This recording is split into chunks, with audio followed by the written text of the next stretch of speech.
जय हिंद दोस्तों, कैसे हैं आप लोग। आई होप आप सारे स्वस्थ होंगे और अपने काम के साथ में व्यस्त होंगे। आज एक नया टॉपिक फिर डिस्कस करते हैं।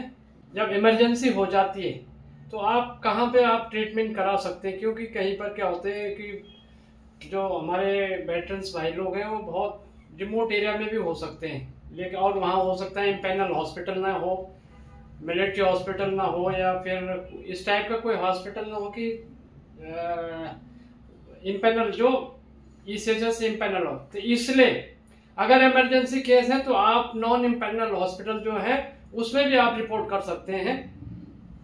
तो उसका प्रोसीजर क्या है, वो क्लेमिंग प्रोसीजर कैसा है, इसके बारे में आप लोगों से आज मैं डिस्कस करता हूं। तो सबसे पहले प्रोसीजर का जो प्रोसीजर है उसका कि जो एक्स सर्विसमैन की इमरजेंसी हो गई है तो सबसे पहले उन्होंने उसके नजदीक जो भी हॉस्पिटल, चाहे वो इम्पेनल है चाहे नॉन इम्पेनल है, सिविल हॉस्पिटल भी है, तो तुरंत नजदीक से नजदीक हॉस्पिटल में जाके अपनी रिपोर्ट कराओ। वहाँ पे ट्रीटमेंट मतलब इमरजेंसी में रिपोर्ट करो। इमरजेंसी में जैसे ही आप रिपोर्ट करते हैं तो वो हॉस्पिटल उसको एज ए पेमेंट बेस पे उसको ट्रीटमेंट करेगा। एक्स सर्विसमैन को वो अगनो डिनाई नहीं कर सकता एडमिशन के लिए या फिर इलाज कर लिए। अगर इमरजेंसी केस में आप उसके पास गए हो और आपने रेफरेंस भी देना है कि भाई मैं एक सर्विसमैन हूँ और ईसीएचएस का बेनिफिशियरी हूँ, तो सिविल हॉस्पिटल आपको ट्रीटमेंट करेगा। और उसके बाद जैसे ही आप वहाँ पे एडमिट हो जाते हैं वो असेसमेंट करेगा कि वाकई इसकी इमरजेंसी है कि नहीं है। वो तो डॉक्टर ही देखेगा। तो डॉक्टर ने अगर देखा है कि हाँ ये एक्चुअली इमरजेंसी केस है तो उसको उस हिसाब से ट्रीटमेंट शुरू कर देगा।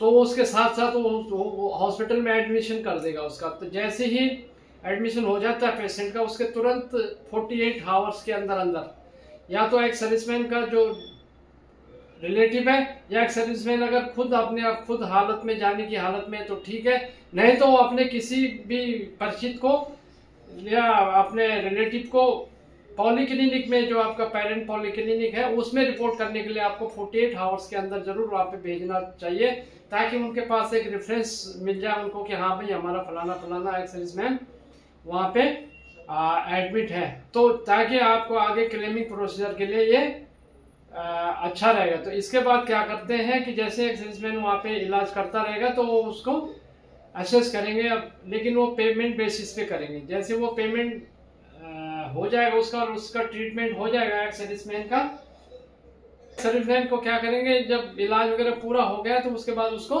डिस्चार्ज कर देंगे। इसके बाद डिस्चार्ज होने के बाद एक सर्विसमैन क्या करे, पेरेंट पॉलीक्लिनिक में जाके अपने डॉक्यूमेंट सबमिट करेगा। जो क्लेम का रीइंबर्समेंट वाला प्रोसीजर है वो अभी पेरेंट पॉलीक्लिनिक उसका अभी शुरू कर देगा। जो डॉक्यूमेंट आपके मेडिकल जो जितने भी डॉक्यूमेंट होंगे आपको सारे के सारे आप वहाँ पे पेरेंट पॉलीक्लिनिक में आपको हैंड ओवर करने पड़ेंगे और उसके बाद वो आपका रीइंबर्समेंट का क्लेम प्रोसेस करेंगे। वो जैसे ही आपका रीइंबर्समेंट का क्लेम प्रोसेस कर देंगे उसके बाद आपको वो कुछ दिन के बाद जैसे वो चेक पास हो गया या तो फिर आपको चेक पेमेंट जो आपको पेमेंट है वो चेक के रूप में आपको वो इशू कर देंगे। तो ये है कि अगर इमरजेंसी है तो आप जरूर किसी भी हॉस्पिटल में जाके अपना इलाज करा सकते हैं, एडमिशन वहाँ पे आप एडमिट हो सकते हैं और अपना ट्रीटमेंट कर सकते हैं। क्योंकि इमरजेंसी केस में आपको ज़्यादा दूर जाने की जरूरत नहीं है। फिर आप सोचोगे भाई मेरा पेरेंट पॉलीक्लिनिक वहाँ है तो मैं तो वहीं जाऊँ, वहाँ जाते जाते आपको देर लगी। तो इसलिए आपके नज़दीक में जो भी हॉस्पिटल है तो फर्स्ट जो इम्पोर्टेंट क्या है कि वो आपका ट्रीटमेंट शुरू कर देगा। तो जो रिजल्ट ये है कि भाई पैसे तो आपको एक बार जरूर कैश लेके करेगा, वो पेमेंट बेसिस पे करेगा आपका नॉन इम्पेनल हॉस्पिटल। लेकिन बाद में ये आपका पेरेंट पॉलीक्लिनिक में जब आप जाओगे पहले आपको 48 आवर्स के अंदर लेकिन रिपोर्ट करनी है और उसके बाद वो क्लिनिक प्रोसेस शुरू कर देते हैं। वो रेफरेंस दे देना उनको कि भाई फलाना हमारा पेशेंट वहाँ पे एडमिट है, तो उसके बाद वो प्रोसेस कर देंगे, आपको परमिशन एज ए परमिशन हो जाती है। उसके बाद जब वो पॉलीक्लिनिक वाले आपको क्लेम कर देंगे तो उसके बाद आपको पैसा रिम्बर्स हो जाएगा, आपको चेक के द्वारा आपको एक्स सर्विसमैन को वो चेक में मिल जाएगा।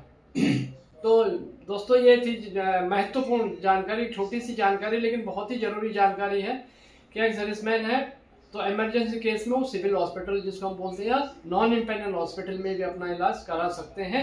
लेकिन उस शर्त उसमें एक में 48 आवर्स के अंदर आपको जरूर अपने पेरेंट पॉलीक्लिनिक में रिपोर्ट करना है रेफरेंस के लिए, ताकि वो आगे का रिम्बर्समेंट के क्लेम में आपको कोई दिक्कत ना हो।